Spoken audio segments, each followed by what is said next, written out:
Jean chapitre 11 de 1 à 44. Nous n'allons pas lire tout le texte, tous les versets, mais nous allons lire les versets suivants de 1 à 7, puis de 17 à 14 et de 38 à 44. Sinon, la lecture serait trop longue, mais je crois qu'avec ces versets sélectionnés, nous pourrons comprendre l'histoire dont parle ce texte. Je lis donc Jean 11, à partir du verset 1. Il y avait un homme malade, Lazare de Béthanie, village de Marie et de Marthe, sa sœur.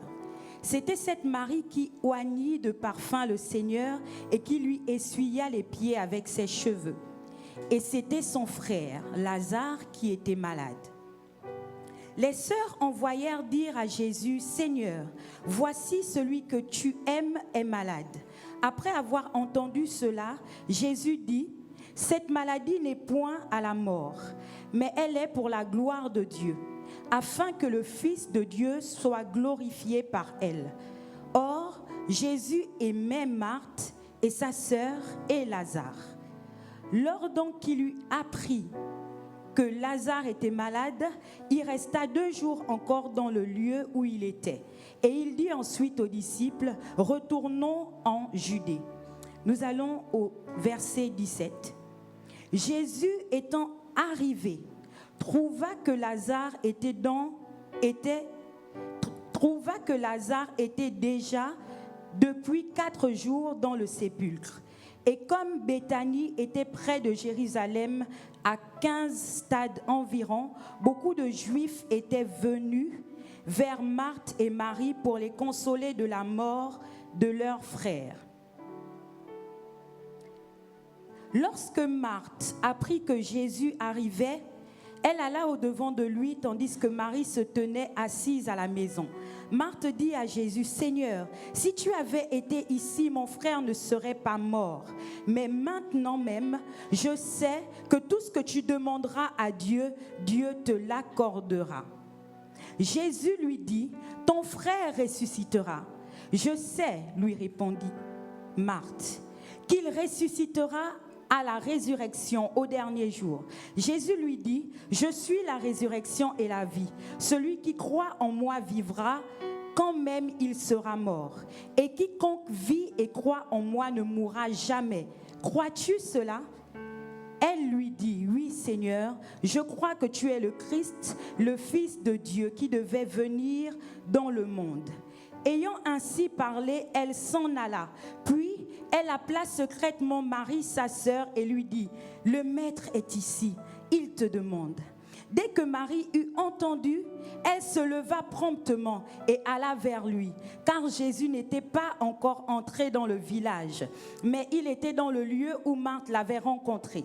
Les Juifs qui étaient avec Marie dans la maison et qui la consolaient, l'ayant vue se lever promptement et sortir, la suivirent, disant, « Elle va au sépulcre pour y pleurer. » Lorsque Marie fut arrivée là où était Jésus et qu'elle le vit, elle tomba à ses pieds et lui dit, « Seigneur, si tu avais été ici, mon frère ne serait pas mort. » Jésus, la voyant pleurer, elle et les Juifs qui étaient avec elle, frémit en son esprit et fut tout ému. Verset 38. Jésus, frémissant de nouveau en lui-même, se rendit au sépulcre. C'était une grotte et une pierre était placée devant. Jésus dit, « Ôtez la pierre. » Marthe, la sœur du mort, lui dit, « Seigneur, il sent déjà, car il y a 4 jours qu'il est là. » Jésus lui dit, « Ne t'ai-je pas dit, si tu crois, tu verras la gloire de Dieu ?» Ils ôtèrent la pierre et Jésus leva les yeux en haut et dit, « Père, je te rends grâce de ce que tu m'as exaucé. Pour moi, je sais que tu m'exauces toujours, mais j'ai parlé à cause de la foule qui m'entoure, afin qu'ils croient que c'est toi qui m'as envoyé. » Alors, ayant dit cela, il cria d'une voix forte, « Lazare sort !» Et le mort sortit, les pieds et les mains liés de bandes, et le visage enveloppé d'un linge. Jésus leur dit, déliez-le et laissez-le aller. Amen. C'est une histoire bien connue, normalement, des lecteurs de la Bible. Cette histoire parle de la résurrection de Lazare. La résurrection de Lazare. En faisant des recherches, je me suis rendu compte que Jean est le seul évangéliste parmi les 4 qui parle de cette histoire, de l'histoire de la résurrection de Lazare. Cette histoire fait partie des 7 miracles que Jean a sélectionnés dans le but intentionnel de parler de Jésus comme étant le Fils de Dieu, celui qui devait venir et qui vint. Jean écrit son évangile dans le but avoué de révéler aux hommes que Jésus est le Fils de Dieu. Amen. Et contrairement à Matthieu, Marc ne s'intéresse pas à la généalogie de Jésus. Il ne s'intéresse pas à qui est son père ou qui est sa mère. Ce qui intéresse Jean, c'est se dire Jésus est celui qu'on attendait. Jésus est le Messie. Il parle de Jésus en parlant de lui depuis l'éternité. Il veut dans son évangile préciser que Jésus est Dieu. Et c'est dans ce contexte et pour servir les intérêts de Jean qu'il prend cette histoire, la résurrection de Lazare. À chaque fois que j'ai lu ce texte, et c'est peut-être le cas pour vous, je me suis toujours intéressée à Marthe et à Marie. En lisant l'histoire de la résurrection de Lazare, ce qui attirait le plus mon attention, c'était quelles sont les choses que Marthe et Marie ont faites qui peuvent être pour moi un exemple à suivre, ou quelles sont les choses que Marthe et Marie ont faites qui peuvent être pour moi des contre-exemples à ne pas suivre. C'est très souvent de cette manière qu'on s'approche du texte, et de ce texte-là, je ne voyais que Marthe et Marie. Mais en méditant la parole durant cette semaine, je me suis intéressée à Lazare. Je me suis intéressée à celui qui, au final, est le principal acteur de cette histoire. On parle bien de la résurrection de Lazare. Et ce matin, ce que je vous propose de faire, c'est de vous mettre dans la peau de Lazare. De vivre cette situation-là dans la peau de Lazare. Non pas avec les yeux de Marthe et de Marie, mais avec les yeux de Lazare. Ce matin, j'aimerais parler dans la peau de Lazare de l'épreuve de la foi. L'épreuve de votre foi. Qui est donc Lazare? La Bible dit explicitement Lazare appartient à une fratrie. Il a 2 sœurs qui sont Marthe et Marie. Et l'une des choses que la Bible précise à plusieurs reprises, c'est que Jésus, dans ce texte-là, c'est que Jésus aimait Lazare. Et elle va plus loin en disant que Lazare était l'ami de Jésus. Et je me suis arrêtée un moment parce que moi, je suis une personne de pas très sociable à la base. À la base, je n'ai pas une très bonne réputation, mais je me convertis. Et je me suis rendu compte que Jésus avait des amis. Jésus s'est rendu compte que sur la terre, il ne pouvait pas marcher tout seul. Il avait des disciples, mais il avait des amis. Et je me suis dit que je vais essayer de faire comme Jésus et avoir des amis. C'est plutôt pas mal. C'est plutôt pas mal. Mais Jésus est un type d'ami bizarre. En me mettant dans la peau de Lazare, en étant l'ami de Jésus, je me disais que ce qui devait m'arriver, ce ne sont que des choses heureuses. Jésus est mon ami. En me mettant dans la peau de Lazare, je me suis dit que lorsqu'on parlerait de lui, on parlerait de lui comme une personne qui prospère à tous égards. On parlerait de lui comme quelqu'un qui arrive à atteindre les sommets. Mais ce qu'on dit de Lazare en premier, c'est qu'il était malade. Et ça me pose question. Cette situation m'interroge dans le sens où on peut être aimé de Dieu et être malade. On peut être ami de Dieu et connaître le trouble. On peut être aimé de Dieu et connaître la dépression. En réalité, la proximité et l'amitié d'avec Jésus ne nous épargnent pas de cela aussi. Et c'est bizarre. C'est bizarre. Normalement, en tant qu'ami de Dieu, je ne devrais pas vivre certaines choses. Mais ce que le texte nous dit, c'est que Lazare était malade. Lazare était malade, oui, et lorsqu'on annonce à Jésus la maladie de Lazare, ce que Jésus dit, c'est que cette maladie n'est pas à la mort. Que cette maladie ne doit pas conduire à la mort. Ce que Jésus dit, c'est que Lazare est malade afin que soit glorifié le Fils. La première chose que j'aimerais te dire, c'est que ton amitié avec Jésus est intentionnelle. Jésus se sert de toi. Jésus se sert de toi pour se glorifier lui. Jésus se sert de tout à l'intérieur de toi pour se glorifier lui. C'est ce qu'il a fait pour Lazare. Il a accepté la situation de maladie dans laquelle Lazare était afin que quelque chose de glorieux arrive. Et c'est ce que j'aimerais dire c'est ce que j'aimerais dire en premier. Si tu es aimé de Dieu et tu passes par la maladie, il faut que la maladie serve un but. Si tu es aimé de Dieu et que tu passes par le trouble, il faut que le trouble soit afin que. La Bible déclare que toute chose concourt au bien de ceux qui aiment Dieu.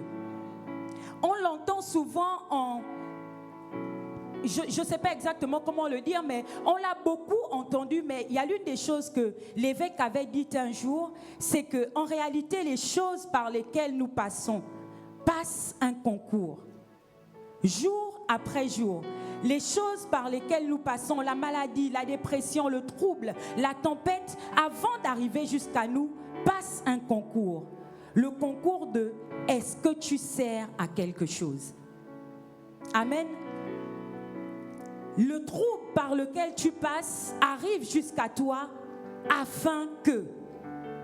Et j'aimerais dire à quelqu'un que si jamais tu passes par la maladie et que la maladie ne concourt pas à te glorifier, la maladie n'est pas légitime à l'intérieur de toi. Si tu passes par le licenciement et que le licenciement n'a pas pour but de t'emmener à une autre étape, le licenciement n'est pas légitime. Parce que Dieu ne nous emmène pas dans le trouble pour que nous soyons rabaissés, mais plutôt élevés. Amen. Dieu nous emmène dans la maladie afin que la gloire apparaisse. Dieu nous emmène dans la confusion, dans les oppressions afin que la gloire apparaisse.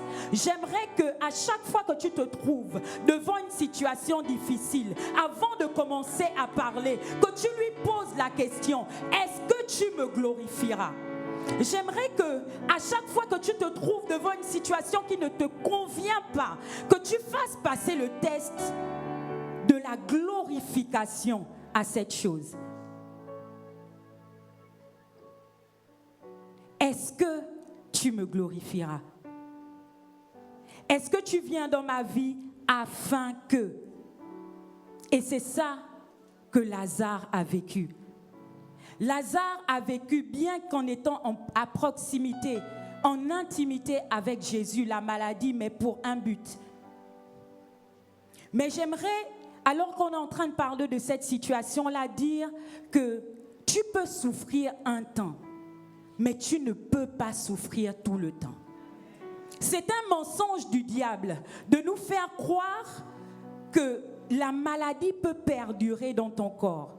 C'est un mensonge du diable. Si la maladie vient pour un temps, elle doit s'en aller. Tu ne peux pas demeurer dans cette situation. Ce n'est pas légitime. La maladie vient dans un but et pour un temps.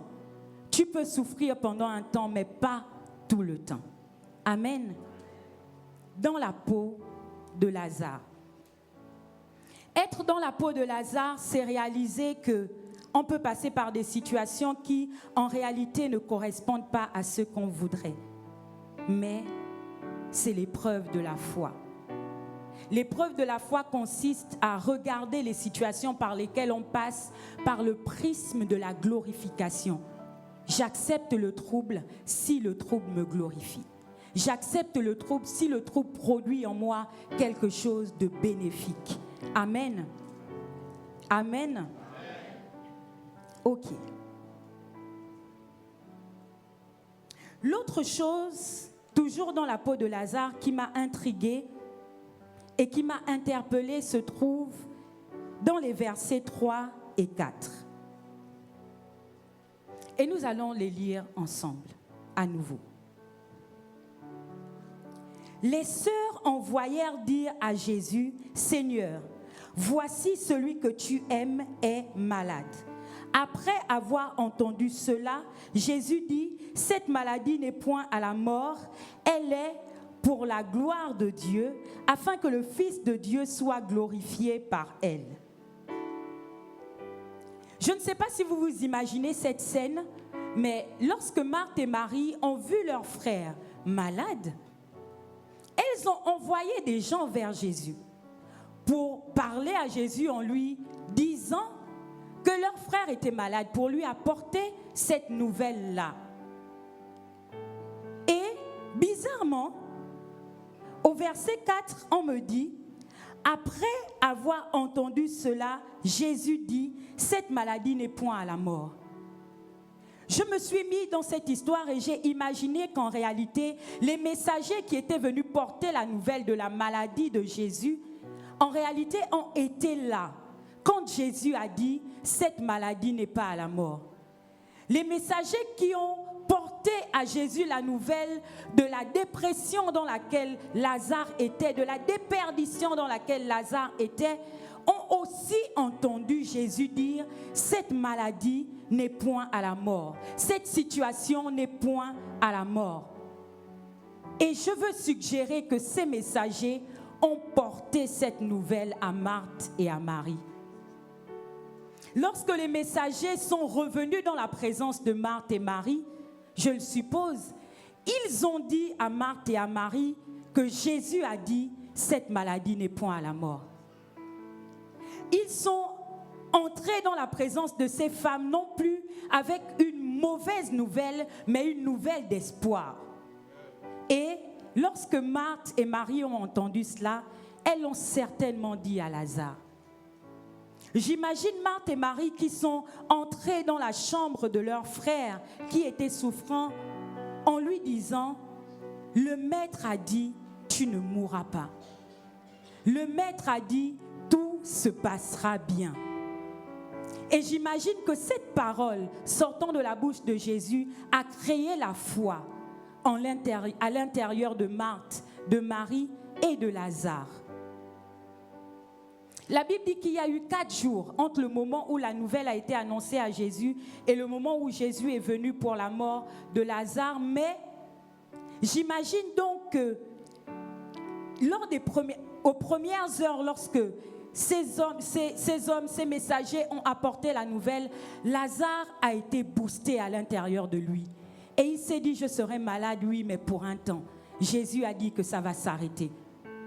Mais jour après jour, heure après heure, la maladie s'intensifiait. Lazare perdait ses forces.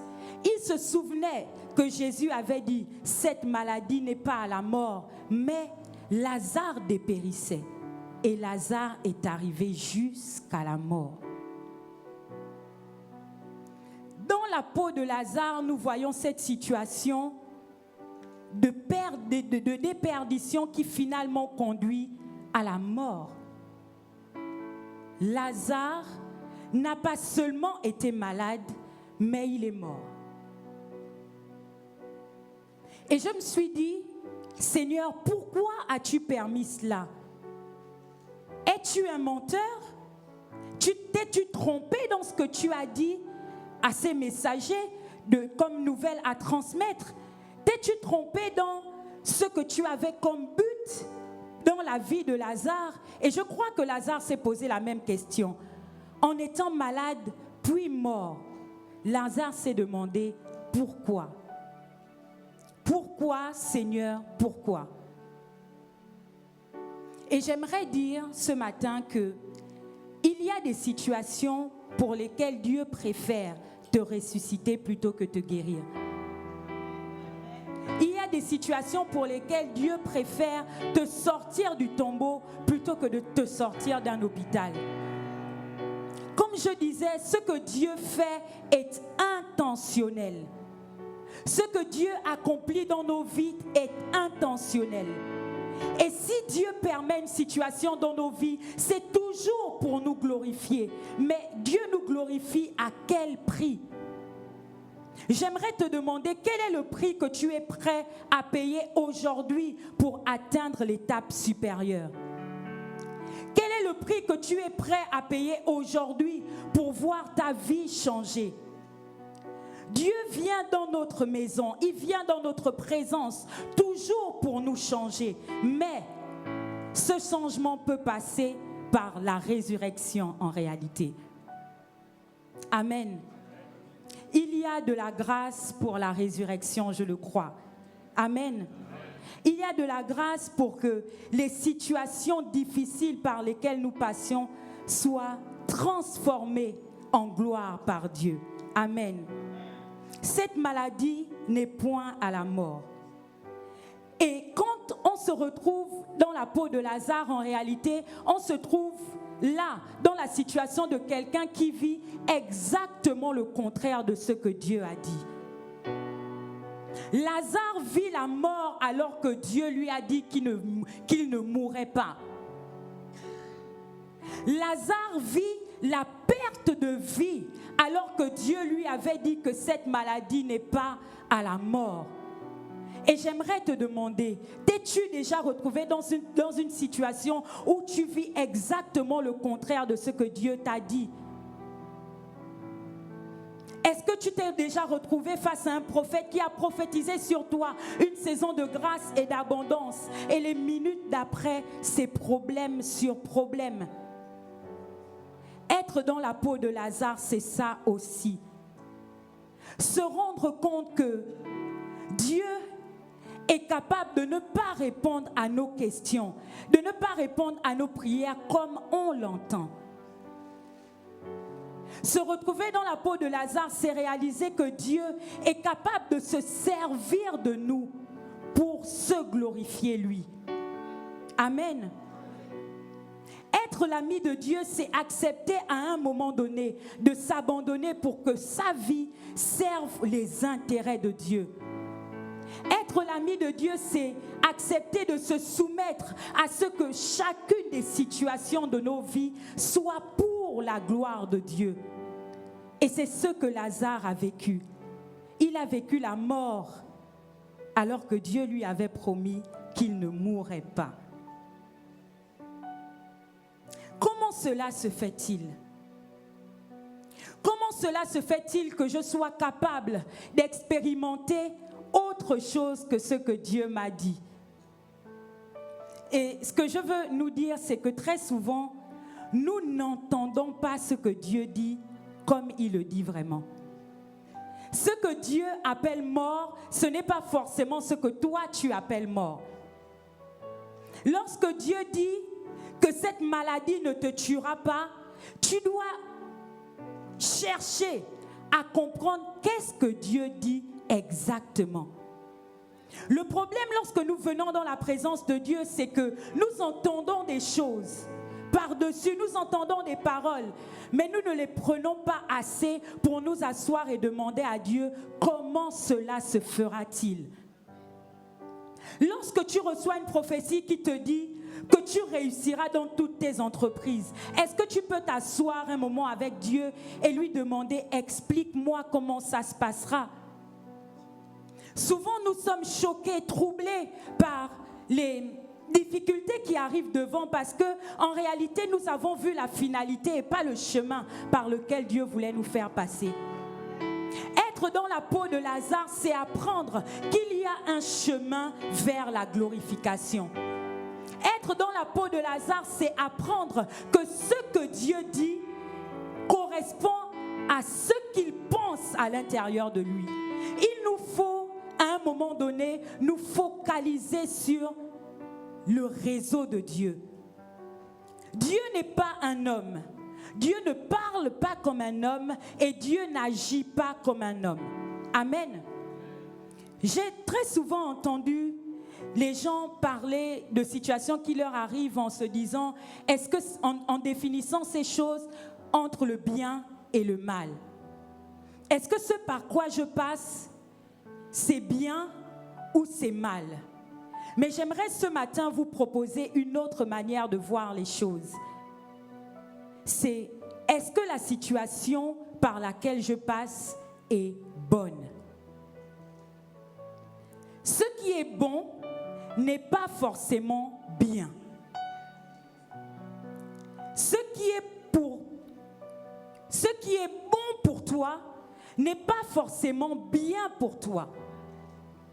Je prends l'exemple d'un enfant qui se blesse.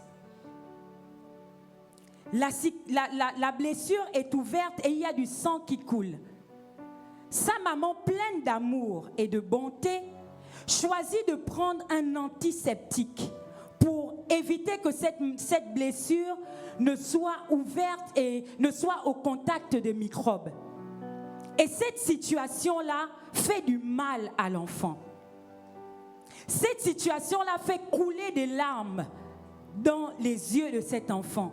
Mais cette situation est bonne pour cet enfant. Amen. Ce qui est bon pour toi ne te fera pas toujours plaisir. Mais nous devons, dans la peau de Lazare, avoir une autre vision des choses. Est-ce que tu es capable de considérer le trou par lequel tu passes par le prisme de la glorification, en te disant que je marche sur ce chemin difficile en sachant que demain, Dieu me promet non seulement de me remettre à ce niveau, mais de m'élever encore plus. Ce que Jésus a vécu, c'était difficile. Le fait de quitter le trône de Dieu, de descendre de descendre sur la terre, de prendre un corps d'homme et d'aller jusqu'à la croix, c'était difficile pour Jésus. Mais je crois que Jésus a réussi à faire toutes ces choses parce qu'il savait quel était le chemin qu'il empruntait et surtout quelle était la récompense qu'il aurait. J'aimerais que tu n'aies pas honte d'aimer la gloire. J'aimerais que tu n'aies pas honte de te dire, moi, ce à quoi j'aspire, c'est la gloire. Ce à quoi j'aspire, c'est la grandeur. Tu as le droit. Jésus n'a pas fait moins que ça. Lorsqu'il a souffert et qu'il est allé dans la présence de Dieu, sa prière, ça a été glorifie-moi de la gloire que j'avais auprès de toi. Je veux accepter de passer par le trouble. Je veux accepter de passer par la tempête qui se lève. Mais ce que je veux, c'est être glorifié à la fin. C'est trop facile. C'est trop facile de passer par les situations difficiles et que les gens autour de moi se moquent de moi sans qu'à la fin, je ne sois glorifié. S'il faut qu'il y ait un afin que, il faut que le afin que soit glorieux.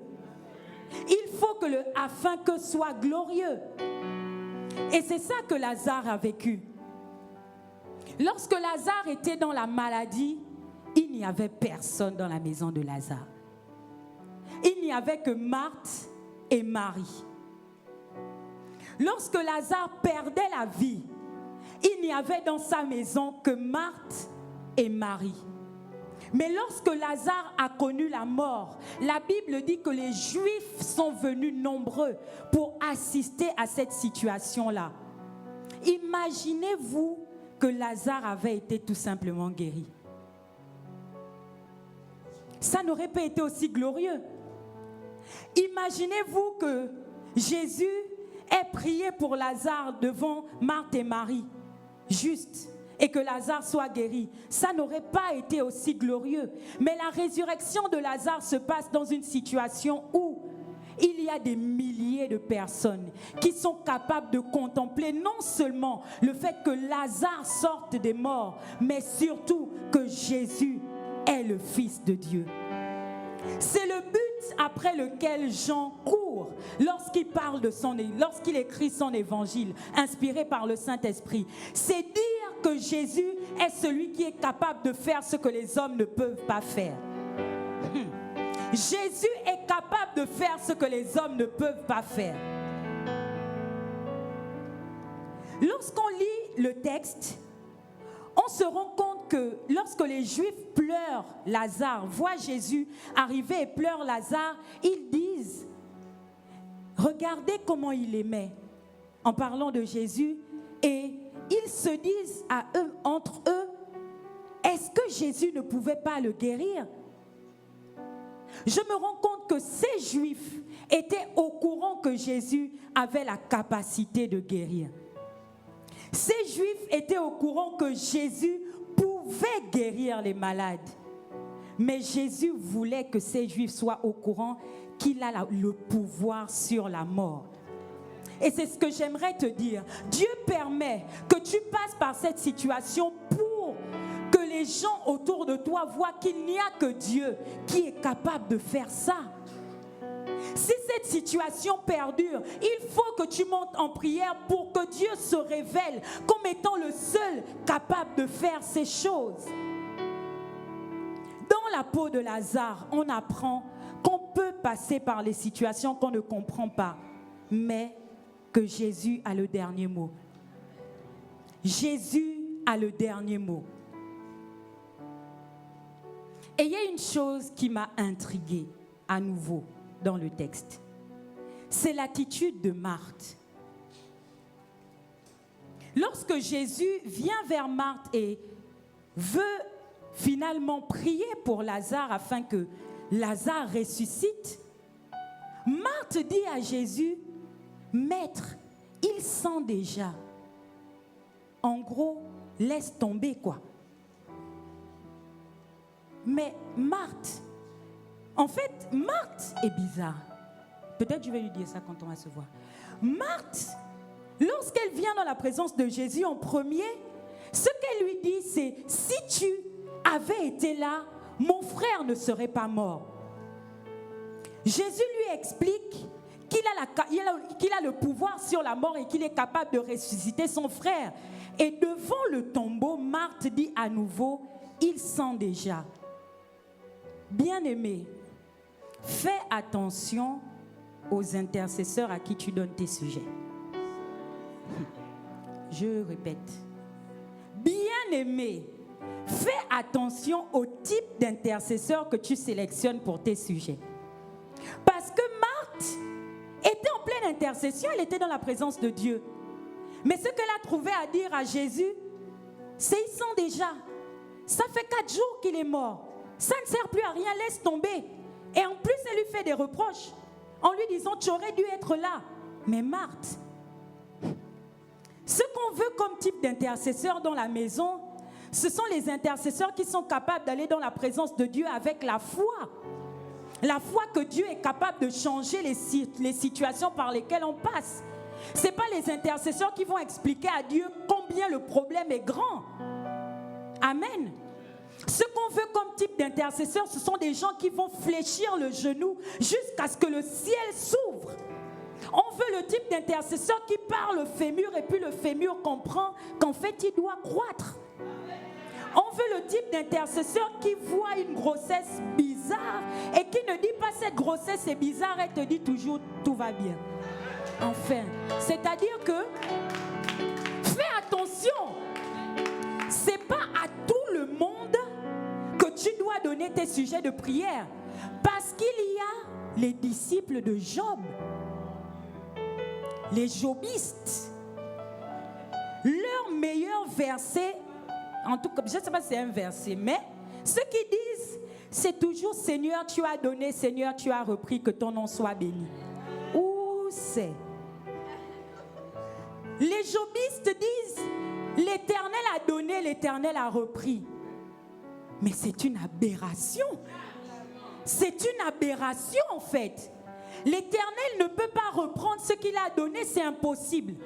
Sinon c'est un vol. C'est-à-dire que si Dieu me donne une voiture, il ne peut pas reprendre. Sinon, c'est un voleur. Non, c'est clair. Soit tu m'as donné, soit tu ne m'as pas donné. Et si tu m'as donné, tu ne peux pas reprendre. Bien-aimé, la terre a été donnée aux hommes. C'est pourquoi lorsque Dieu veut intervenir sur la terre, il attend que toi tu pries. Sinon, c'est une aberration. Il n'a pas le droit. Si tu passes par une situation difficile et que tu ne pries pas, mon frère, Dieu ne va pas venir. C'est-à-dire qu'il va tranquillement être assis, continuer d'être adoré par ces 24 vieillards qui ne font que l'adorer. Ce n'est pas son problème. Un jour, c'est comme 1000 ans. 1000 ans, c'est comme un jour. Donc, ça fait 15 ans que tu es dans la situation. L'Éternel a l'impression que ça fait 15 secondes. Et le pire, c'est que tu es seulement en train de te plaindre. Tu ne pries pas. Donc, il entend tes plaintes monter depuis la terre. Il se dit que, mais celui-là, il se plaint comme ça. Ça fait 15 secondes seulement qu'il est dedans. Bon, allez, 24 vieillards, continuez de m'adorer. De toute façon, c'est illégitime pour Dieu d'agir dans ta vie sans toi. C'est pourquoi tu dois t'atteler à avoir des alliés de prière. Vérifie que ton voisin n'est pas Marthe, qui dit la situation sans déjà. Vérifie que ton voisin n'est pas le type de personne qui dit ça ne sert plus à rien, Seigneur, fais autre chose. Amen. Il nous faut des prieurs dans la maison. Amen.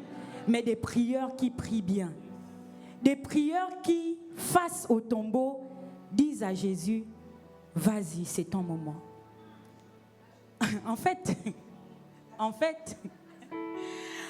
je vois souvent la prière de manière, mon père dit que je dis beaucoup particulière. Donc, de manière, je dis particulière, vous me permettez?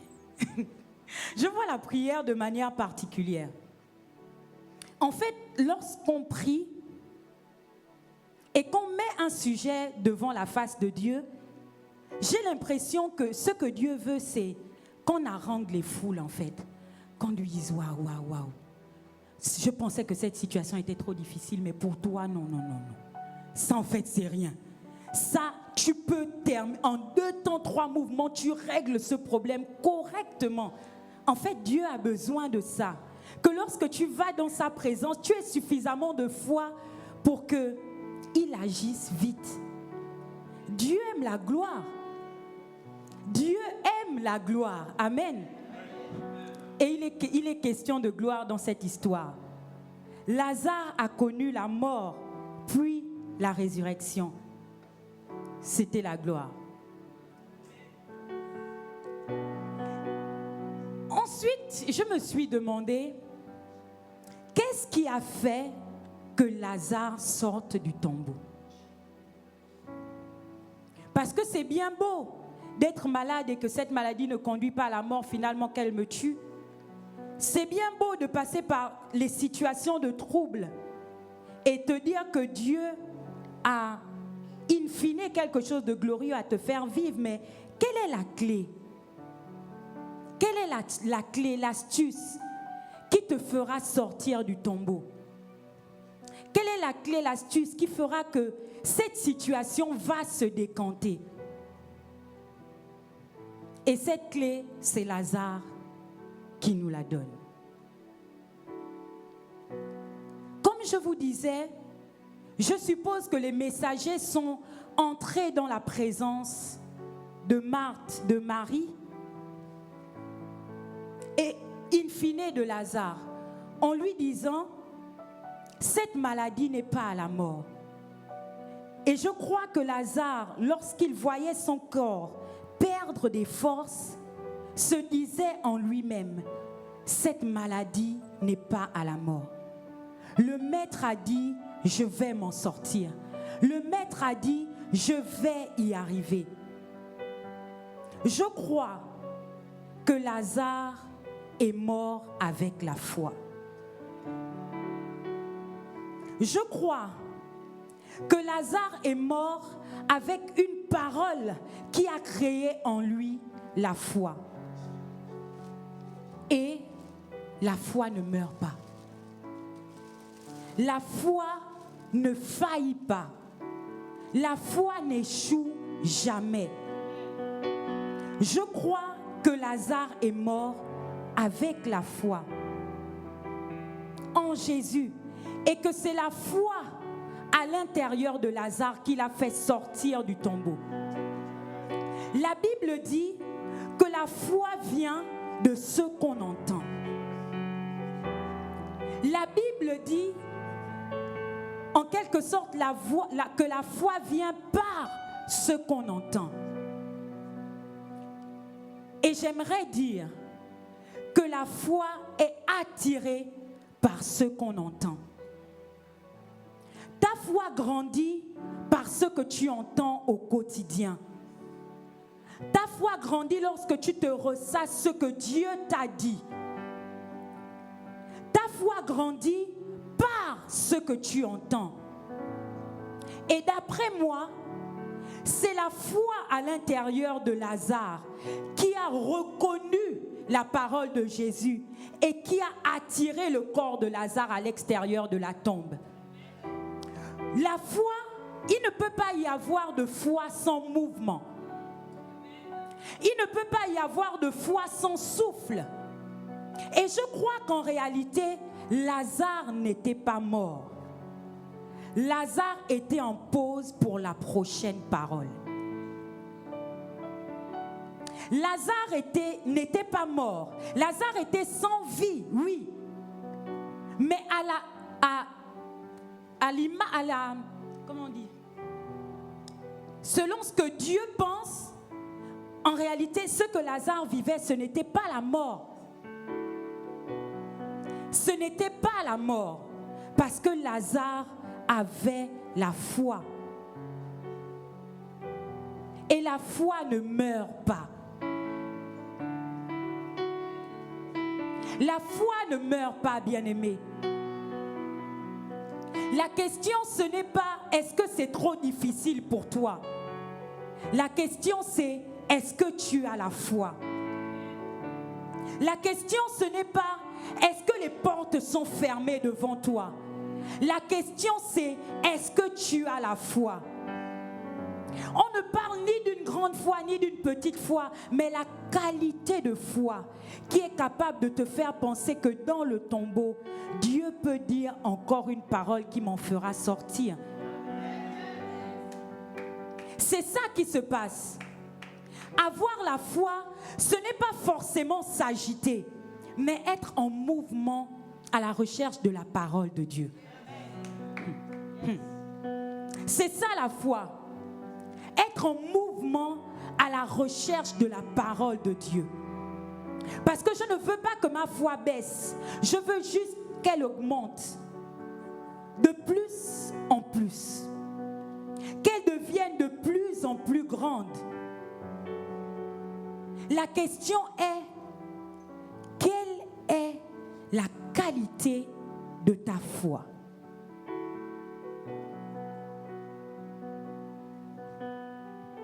Et pour tester la qualité de ta foi, il n'y a que les épreuves. C'est trop facile de dire que tu es un croyant quand il n'y a pas la tempête.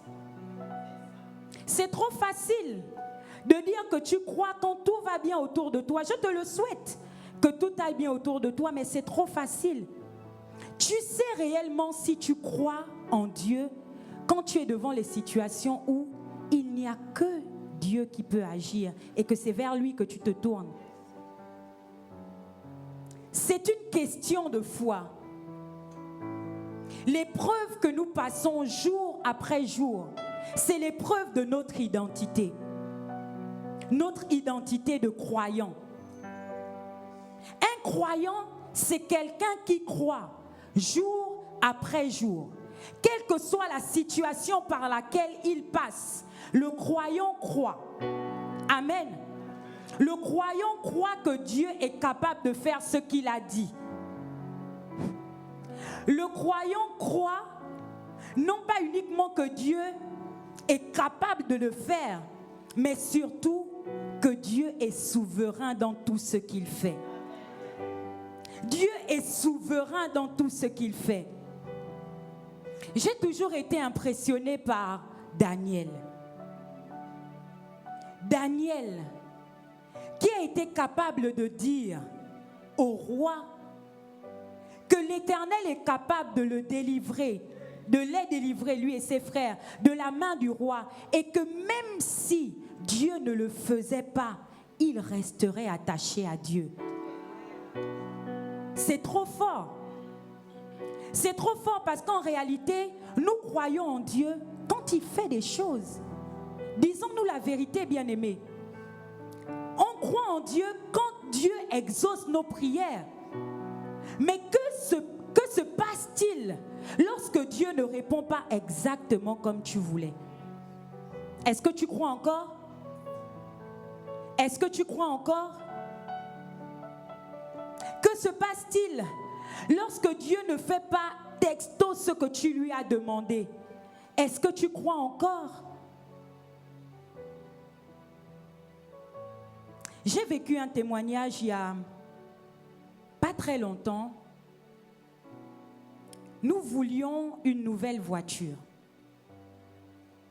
Et nous prions pour ça, mais pas des grands sujets, pas des grands temps de prière.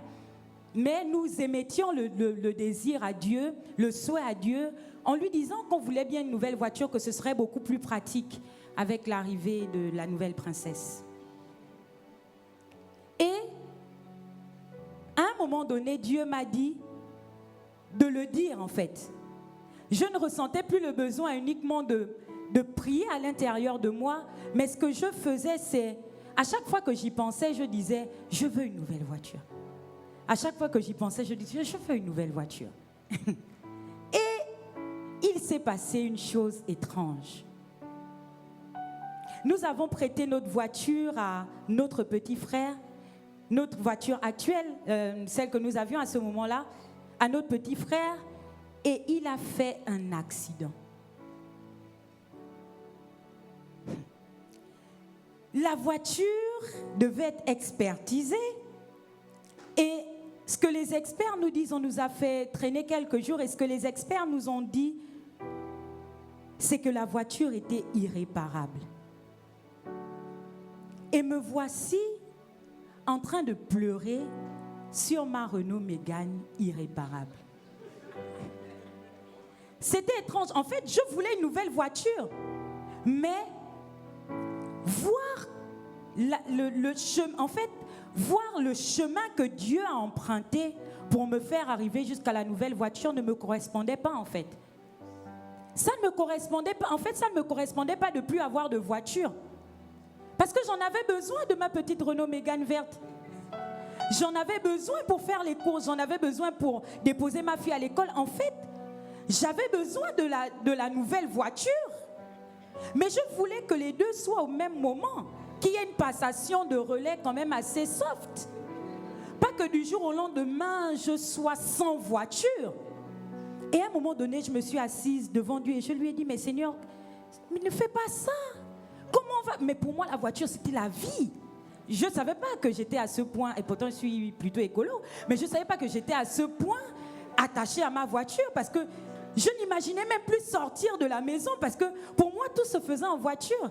Et je suis allée devant Dieu en lui disant, mais Seigneur, non, tu aurais pu, en fait, je sais pas, j'ai vraiment besoin de la Renault Mégane, en plus elle est irréparable. Moi, ce que je voulais, c'est un véhicule de prêt. En fait, c'est incroyable. Je m'étais imaginée dans le véhicule de prêt. Je ne sais pas si vous... En fait, je m'étais imaginée dans une voiture, me pavaner dans une voiture, en fait, c'était un prêt. Pour moi, c'était le kiff. C'était arrivé, c'était comme si c'était ça l'exaucement à mes prières. La voiture de prêt. Mon Dieu. En fait, la voiture de prêt, ce n'était pas ma voiture. Ça n'allait pas être ma voiture. C'est un prêt que le garagiste allait récupérer, en fait. Et j'allais repartir à la Renault Mégane en plus réparée. C'est sûr que Dieu s'est assis et s'est dit, mais la petite là est folle ou quoi? Elle ne comprend absolument rien. Et quand j'ai été dans la présence de Dieu à un moment donné, mais c'est comme si j'avais vu Dieu en train de se dire, mais en fait la petite là, elle ne comprend rien. Elle est en train de prier pour que la Renault Mégane soit réparable. C'est sûr qu'il disait aux anges, mais On fait quoi avec elle? Elle veut une nouvelle voiture, je casse celle-là. Elle veut qu'on répare, mais elle vit. Et j'ai réalisé que le chemin que Dieu emprunte pour nous répondre n'est pas toujours celui auquel on pense. Mais est-ce qu'on garde la foi? Est-ce qu'on garde la foi dans le fait que j'ai émis cette prière, je sais que Dieu va y répondre, mais en fait, il va répondre comme il veut. En fait, Dieu répond comme il veut. Nous avons été trop habitués. Il y a certains qui ont grandi avec des pères irresponsables. Des pères qui sortaient des maisons sans faire les courses. Des pères qui expliquaient qu'ils allaient emmener le soir en rentrant des bonbons, mais qui n'en ramenaient jamais. Parenthèse, évitons. Petite comme ça. Quand tu dis à l'enfant, je sors, je ramène les bonbons, frère, reviens, tu ramènes les bonbons. Mais parce que ce genre de choses, on commence à formater la tête de l'enfant et il est capable de se dire que, en fait, ce que mon père dit, il peut ne pas le faire. Mais c'est après qu'on récolte des problèmes avec Dieu. Parce que Dieu, c'est la représentation d'un père. Et à part si maintenant tu as une révélation et que Dieu te permet de voir les choses autrement, mais tu verras toujours Dieu comme ton père a été. C'est pourquoi il faut qu'on prie, pour que Dieu nous donne de le voir tel que lui, il est réellement. De ne jamais regarder Dieu comme notre Père nous a traités, comme les autorités qu'on a eues devant nous ont traités. Si elles nous ont maltraités, si elles nous ont bien traités, gloire à Dieu. Amen. Mais Dieu est un Père responsable. Et tout ce que Dieu veut, c'est un peu de foi. C'est juste un peu de foi. Dieu, c'est comme une voiture dans laquelle tu montes et au final, tu n'as pas à prendre le volant pour conduire. Et c'est ça le problème de la foi. Le problème de la foi, c'est qu'on n'a pas la maîtrise. On doit juste croire. Le problème de la foi, c'est que tu montes dans une voiture et il n'y a même pas la voie du GPS. Ce que Dieu veut, c'est que tu crois. Et c'est une question de foi ce matin. Être dans la peau de Lazare, c'est réaliser que la foi nous sort du tombeau. C'est la foi qui nous sort des situations difficiles. C'est la foi qui nous sort du trouble. C'est la foi qui permet à Dieu d'agir. Dieu n'agit pas sans la foi. Je veux le redire, Dieu n'agit pas sans la foi. De la même manière qu'il n'agira pas si tu ne pries pas. Il n'agira pas si tu n'as pas de foi. Et la foi vient de ce qu'on entend. La foi vient par ce qu'on entend. Et je veux terminer avec un texte qui se trouve dans 1 Jean.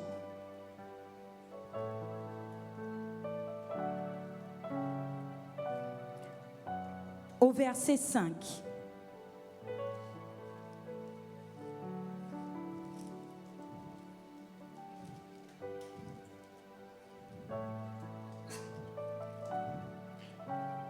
Jean, au verset 5, au chapitre 5, au verset 4. Il est écrit, je vais lire depuis le 3, « Car l'amour de Dieu consiste à garder ses commandements, et ses commandements ne sont pas pénibles. Parce que tout ce qui est né de Dieu triomphe du monde, et la victoire qui triomphe du monde, c'est notre foi. » Et la victoire qui triomphe du monde, c'est notre foi. La victoire qui triomphe du trouble, c'est ta foi. La victoire qui triomphe des situations compliquées, c'est ta foi. Ce matin, j'aimerais que tu te réconcilies avec le fait de croire à nouveau à Dieu. Ce matin, j'aimerais que tu réalises que la foi est la clé passe-partout pour arriver à expérimenter ce que Dieu t'a dit. Juste un peu de foi. Juste un peu de foi. Juste un peu de foi. C'est la parole que j'avais pour nous ce matin. Juste un peu de foi. Juste un peu de foi. Juste un peu de foi.